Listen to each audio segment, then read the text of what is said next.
गरीब बिल्ली की मेहनत। एक छोटे से गांव में एक गरीब बिल्ली रहती थी। उसका नाम था म्यू।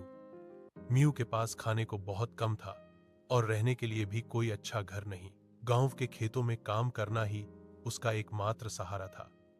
रोज सुबह सूरज निकलते ही म्यू खेतों की ओर चल देती। वो अपने छोटे पैरों से मिट्टी खोदती, बीज बोती और पानी डालती। गांव के लोग उसे देखकर मुस्कुराते, लेकिन कोई उसकी मदद नहीं करता। म्यू बहुत थक जाती, पर हार नहीं मानती। उसे पता था कि मेहनत का फल एक दिन जरूर मिलेगा। एक दिन गांव में एक बूढ़ा किसान आया।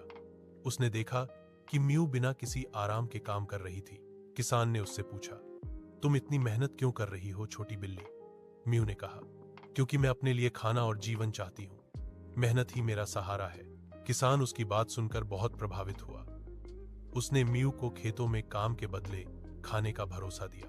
अब म्यू को रोज काम करने के बाद खाना मिलता। वह खुश थी, लेकिन मेहनत करना कभी नहीं छोड़ी। वो जानती थी कि जीवन में सिर्फ भरोसा नहीं, बल्कि मेहनत भी जरूरी है। गांव के दूसरे जानवर भी म्यू से प्रेरित हुए। उन्होंने भी मेहनत करना शुरू किया।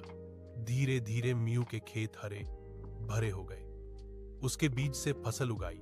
म्यू ने सीखा कि गरीबी कोई बाधा नहीं, बल्कि मेहनत का रास्ता है। और इसी तरह छोटी बिल्ली ने दिखा दिया कि मेहनत और ईमानदारी से हर कठिनाई को पार किया जा सकता है। अगर आप चाहो तो मैं इसे और भी दिलचस्प और मजेदार बनाकर 100 लाइन तक खींच सकता हूं, जिसमें म्यू के छोटे छोटे हास्य और संघर्ष भी शामिल हो। क्या मैं ऐसा कर दूं?